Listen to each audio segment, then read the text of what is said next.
Okay, it's time for another edition of The World Has Gone Bat Beep Crazy. Let's kick it off at home here in Australia, where this week the new chairman of our publicly funded broadcaster, the ABC, Kim Williams, was asked about the Joe Rogan podcast by one of his own reporters. The Democrats have said that one of Kamala Harris's mistakes was that she didn't appear on his program. So I'm just wondering if you had any observations about what's behind the Joe Rogan effect, how you believe he's managed to so successfully capture this huge market. And then for us here in Australia, you know, how would or should the ABC be going about capturing that kind of audience? That was a really good question from her. She's just asked what is very legitimate, because when push comes to shove, the whole point of any network is to reach the biggest audience possible. It's not complex. Joe Rogan had over 21 million unique viewers over the past month alone.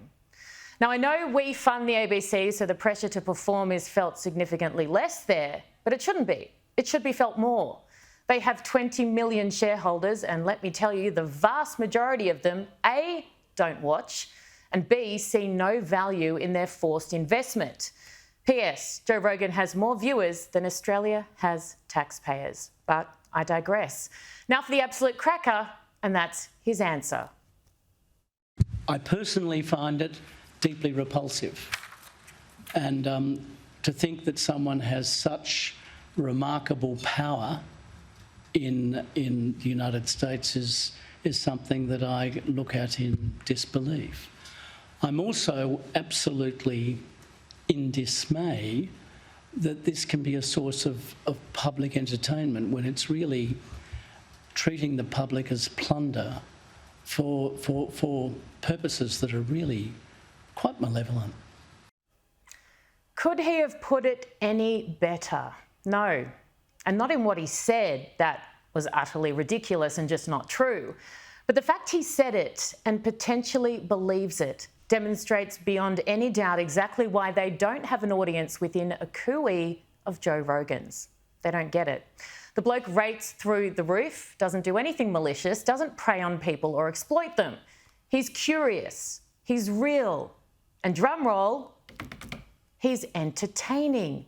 Three attributes, for the most part, sorely missing from our ABC. Imagine if instead of insulting someone doing incredibly well, who is resonating with a large audience, they had the foresight and the smarts to actually sit down and brainstorm what they might learn from him, how they could maybe take elements of what he does and adopt some of them to build their base. But that would be silly, right? Because that would be just really good business practice and could potentially create content that's engaging. And as we all know, that's not our ABC. And given this week's remarks, it clearly never will be under the current leadership.